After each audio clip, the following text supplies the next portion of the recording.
The Philadelphia 76ers won the James Harden trade. Welcome to the Put 'em on a Poster podcast. If you're new to the channel, my name's Chandler, and let's get into the video for today. So today we're going to talk about the Philadelphia 76ers, and we're going to talk about the Brooklyn Nets. And so today, as Ben Simmons returned to Philly, and it's been a big deal with Ben Simmons returning to Philly, as a year ago from now, James Harden and Ben Simmons were traded for each other.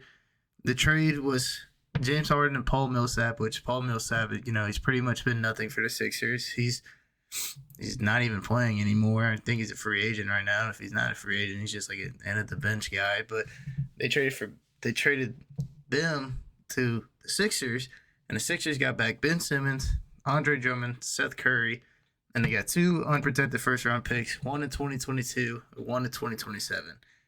Now, in my opinion, just looking at how it's been going so far, Philly won this trade by a mile. I mean, there is no doubt in my mind Philly won this trade. I mean, you look at what James Harden's been doing for Philly. He's averaging 21 points, 6 rebounds, 11 assists. Like, that is really, really good stats. And Philly's the number 2 seed in the East right now.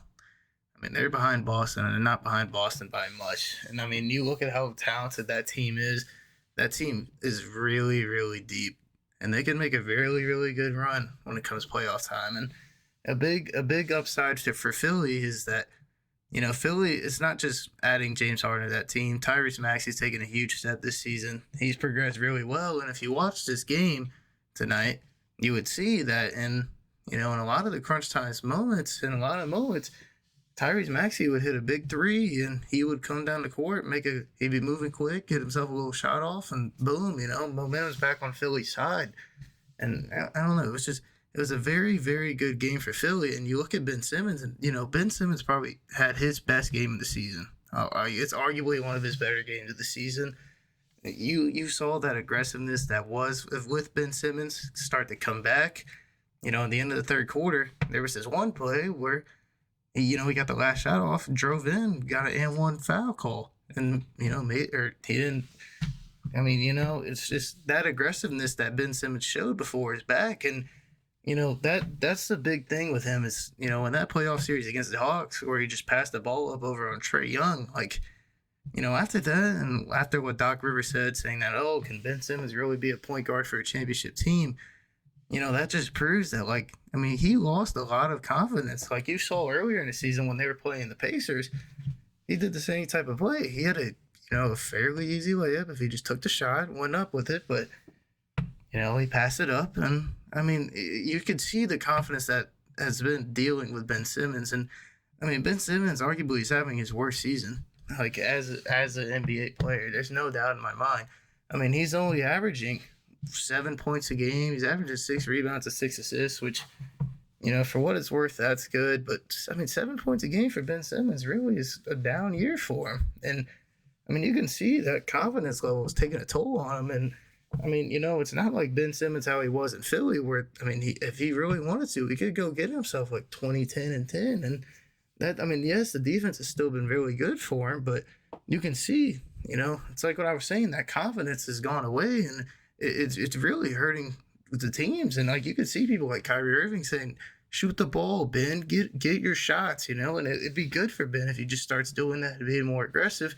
And I'm hoping that tonight maybe can be a step in the right direction. He had the worst plus minus on the team tonight. He was minus 16, which, if you don't understand plus minus in basketball, basically it's the amount of points you either get outscored by or your team outscores going when you're on the floor. And so Brooklyn was getting outscored by 16 points when he was on the floor. And, that's not really good for what it's worth. And, for supposed to be a revenge game for Ben Simmons, it wasn't a great game for him. Yes, he played his most aggressive game, and he had 12 points, 5 rebounds, 5 assists, but, ultimately it just didn't really pan out too well for him. And, I'm hoping Ben Simmons can return back to the form he was in Philly, because, that was an all-star. That was a Defensive Player of the Year candidate, first team all-defense. And, maybe Brooklyn gets that person back. That's what Brooklyn traded for. Obviously, giving up James Harden was a ton. And, honestly, you look at what James Harden's been doing. I mean, James Harden's been amazing for Philly, and you look around at that team. That team is perfectly constructed around Joel Embiid, and you look at the fit between James Harden and Joel Embiid, and it's like, hey, James Harden provides floor spacing. He can create his own shot, really. And I mean, you look around that team. It's like what I was mentioning before. Tyrese Maxey, he can create his own shot. He could stretch the floor. You got Tobias Harris, who's a pretty decent power forward, and he can put it on the floor and make some dribble moves and create his own shot as well. And I mean, you got guys on the bench who can do their own thing. You got PJ Tucker. You got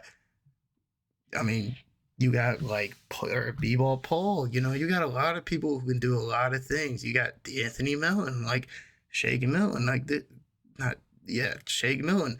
Just like people like that who can create their own shot and do some, or score the ball. And it's been really good for Philly, and I think Philly really has a good chance of making a pretty big run when it comes to the playoffs. God forbid, injury to someone like Joel Embiid. I really think they have a big chance. I think Brooklyn needs to maybe make a couple moves at the deadline for some scorers. You look around, people have been proposing like Miles Turner and Buddy Hield to the Nets. I don't think Brooklyn does any sort of big trade like that. I could see Brooklyn getting some guys that can maybe score the ball a little bit more. Maybe they ship Joe Harris's contract out the door, but ultimately, I really think if Brooklyn makes any moves, it's going to be some sort of small moves. And I mean, Seth Curry's been really good for Brooklyn. He had like a 30-point game tonight. And I know Philly probably regrets trading that, but I mean, for what it's worth, if you're getting James Harden and you're getting a pretty good version of James Harden, obviously you're not getting Houston James Harden, but I mean, Philly James Harden hasn't been bad himself. So, I mean, if things keep going the way they're going for Philly, they're going to make a big time run when it comes to playoff time. But, in terms of other news around the NBA, Damian Lillard, man, oh my God, bro. 60 points for Damian Lillard, man. Wow. That dude is incredible, bro. And, it sucks that he's still in Portland, and I was hoping that maybe some team can make a move for him, and maybe he'd ask out after a while. Maybe he'd want to go play with some big team like that. But man, he is incredible. He's going to be a legend by the time he retires. He's going to be a Hall of Famer. I mean, you can see he's the top 75 player. I mean, Damian Lillard is that guy, man. He's truly one of the most underrated players in the league. Truly one of the most underrated point guards of all time. And in my opinion, he's going to be a surefire Hall of Famer if he keeps going the way he's going. And I'm not saying he's going to be a first ballot guy. He might be a first ballot guy, but I don't think he'll be a first ballot guy. I think he might be like a second ballot kind of person. But man. Damian Lillard is so good, dude. But I'm going to end the video for today here. I just want to say thank you for all the love and support on all the videos. This means a lot to me. And it's nice being able to see people that kind of can connect with me and, kind of express what they feel about basketball the same way I do. And, I just want to say thank you for watching. If you like the content, leave a like, subscribe for more videos like this. I love each and every one of y'all. I love making the content that I do. And I hope to keep making this content for a while. So I'll see y'all later. Peace.